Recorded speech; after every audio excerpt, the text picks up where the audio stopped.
حضرت واصف علی واصف رحمۃ اللہ فرماتے ہیں کہ دنیا کا کام کسی نے پورا نہیں کیا بلکہ ہر ایک ادھورا چھوڑ گیا اور انا للہ و انا الیہ راجعون ہو گیا، اور کام ادھورا اور نامکمل رہ گیا، آغاز رہ گیا، کبھی انجام رہ گیا۔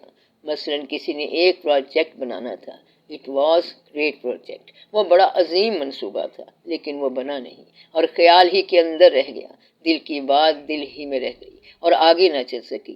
تو آپ کے لیے بڑا آسان حل ہے کہ کسی ایک کے ساتھ وفا کر جاؤ، کسی کے لیے قربانی دے جاؤ، کسی کا بھلا کر جاؤ، کسی اندھے کو ہی راستہ دکھا دو، کسی کے لیے دعا کر جاؤ، غصہ نہ کیا کرو اور زندگی میں گلہ نہ کرو، تو آپ کی زندگی کامیاب ہو جائے گی۔ آپ موسم کا گلہ کرتے ہیں، بھائی کا گلہ کرتے ہیں، کاروبار میں شریک کا گلہ کرتے ہیں اور میاں بیوی ایک دوسرے کا گلہ کرتے ہیں۔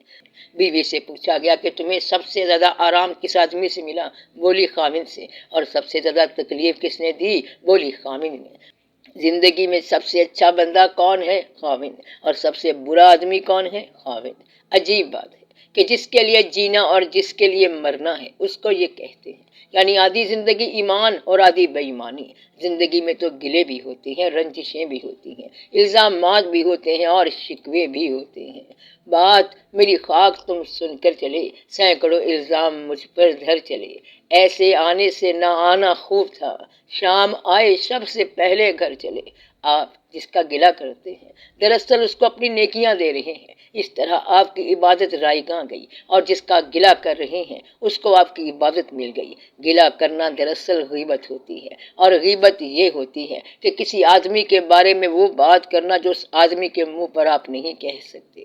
اللہ تعالیٰ کہتا ہے کہ غیبت کرنا ایسا ہے جیسے تم اپنے مردہ بھائی کا گوشت کھا رہے ہو، یعنی غیبت ایسے ہے کہ پہلے تو بھائی مر گیا اور پھر آپ نے اس کا گوشت کھایا، اور یہ بہت بری بات ہے۔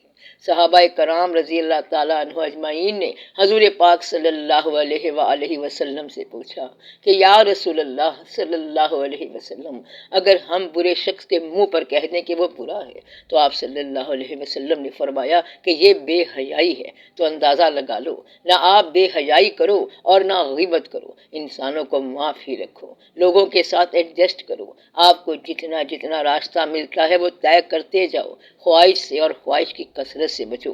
قبر میں جاؤ گے تو اس لمحے کوئی ٹائم نہیں رہے گا، قبر میں جا کے کوئی خواہش بھی نہیں ہوگی۔ اس لیے آپ اس بات کا خیال کرو کہ آپ کیا سوچ رہے ہو اور آپ کا خیال کیا ہے۔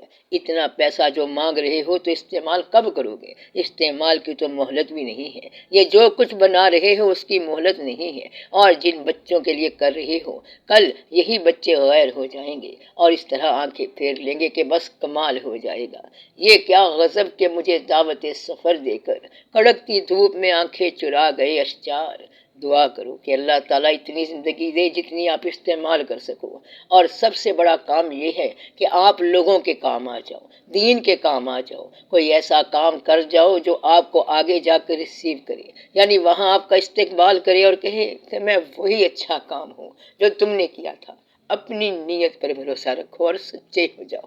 آپ سچے ہو جاؤ گے تو آپ کو سب سچے بزرگ ملیں گے۔ یہ اصول ہے کہ جواری کو سب جواری ملتے ہیں اور جھوٹے کو سب جھوٹے ملتے ہیں۔ یہ کائنات کا اصول ہے، birds of feather flock together, یعنی اگر کبوتر اڑ رہا ہوگا تو دو چار اور کبوتر اکٹھے ہو جائیں گے۔ یہ سارے قدرت کے کھیل ہیں، اس لیے آپ سچے ہو جاؤ، نیک ہو جاؤ اور شفیق ہو جاؤ۔ اللہ تعالیٰ نے فرمایا ہے کہ حضور پاک صلی اللہ علیہ وآلہ وسلم اللہ کے رسول ہیں، اور جو ان کے ساتھ ہیں وہ کفار کے لیے شدید ہیں اور آپس میں ایک دوسرے کے لیے رحم کرنے والے ہیں۔ تو مسلمان کی خوبی کیا ہے؟ آپس میں رحم کرنے والا ہو اور دشمن کے لیے سخت ہو۔ اس لیے بھائی بہنیں، میاں بیوی، بچے اور ماں باپ آپس میں شفیق ہونے چاہیے۔ اس شفقت کا آغاز کون کرے گا؟ آپ خود۔ اس بات کا آغاز وہ کرے گا جو اللہ کو زیادہ پیارا رکھتا ہے۔ ایسا آدمی جو ہے وہ نیکی میں پہل کرے، اگر کسی پہ گلہ بنتا ہو تو اسے معاف کر دے۔ معاف کرنے کی خوبی یہ ہے کہ اس کو دوبارہ یاد نہ کیا جائے، بس یہ سمجھ لو کہ وہ انسان ہے اور غلطی کرے گا، بلکہ ضرور کرے گا، آپ سے بھی غلطی ہو سکتی ہے، عین ممکن ہے۔ اتنی نہ بڑھا پاکیے دامن کی حکایت، دامن کو ذرا دیکھ، ذرا بند کبا دیکھ۔ اپنے آپ کو اتنا بلند نہ کرو کہ لوگوں کو حقیر سمجھو، لوگ اتنے حقیر نہیں ہوتے۔ ان حقیروں کے لیے پیغمبر رات بھر جاگتے تھے اور دعا مانگتے تھے۔ کہ یا اللہ ان پر مہربانی فرما۔ کن پر؟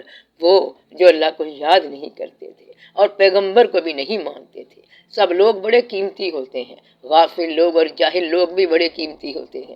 آپ نے ان کے لیے دعا کی اور انہوں نے آپ کو نیک بنایا، تو جن لوگوں کو آپ نے معاف کیا وہ لوگ بڑے قیمتی ہیں کہ انہوں نے آپ کو معاف کرنے والا دل دیا۔ جو سائل آپ کے گھر میں آیا اور جس نے سوال کیا اسی نے تو آپ کو سخی بنایا۔ سائل کی قدر کرو کیونکہ وہ آپ کو سخی بنانے آتا ہے۔ اسی طرح اپنے عزیزوں کی قدر کرو۔ تو کہنے کا مطلب یہ ہے کہ خیال کرو کہ آپ کے ساتھ جو لگ گیا اس کو بخشا جانا چاہیے اور اس کو خوش ہونا چاہیے، لیکن آپ نے اس کو غمگین کر دیا۔ اب آپ بچ کے نہیں جا سکتے اور آپ کو تعلیم دی جاتی ہے کہ اگر مسلمان ہو تو تمام کتابیں پڑھو ورنہ قبر میں آگ برسے گی اور تم جہنم میں جاؤ گے۔ اس طرح انسان کو پریشان کر دیا گیا ہے کیونکہ دین سے رحمت کا تصور نکال دیا گیا ہے۔ تو انسانوں کو مایوس نہیں کرنا چاہیے، ان کی زندگی میں پریشانی نہیں بھرنی چاہیے اور انگارے نہیں بھرنے چاہیے۔ جو کوئی آپ سے وابستہ ہے اس کی زندگی اچھی بنا دو اور آج یہ وعدہ کرو گلہ بند کر دو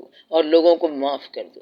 گلہ کرنے والے اللہ کو پسند نہیں ہیں۔ اب دعا کرو کہ اللہ تعالیٰ آپ کی زبان کو لوگوں کے لیے نیک بنا دے، لوگوں کے لیے آپ کی دعائیں بہتر ہو جائیں۔ اگر آپ وعدہ کریں کہ کسی انسان کا گلہ نہیں کریں گے تو آپ سے وعدہ ہے کہ آپ کو انسان کے روپ میں رحمان ملے گا۔ یہ پکی بات ہے کہ اگر انسان کا گلہ نہیں کرو گے تو انسان کے روپ میں راز ملے گا۔ اگر کبھی گلہ پیدا ہو جائے تو اپنے اللہ سے معافی مانگو کہ یا اللہ مجھے نیک کر دے اور میرے اندر گلہ نہیں پیدا ہونا چاہیے۔ آمین یا رب العالمین۔ آپ صرف اس آدمی کا گلہ کر سکتے ہو جس سے آپ کے خیال میں خدا ناراض ہے، اور یہ فیصلہ صرف قیامت کو ہوگا کہ اللہ کس سے ناراض ہے۔ لہٰذا قیامت سے پہلے گلہ نہیں کرنا۔ تو آپ مجھ سے یہ پکا وعدہ کر لو کہ کسی کا گلہ نہیں کریں گے۔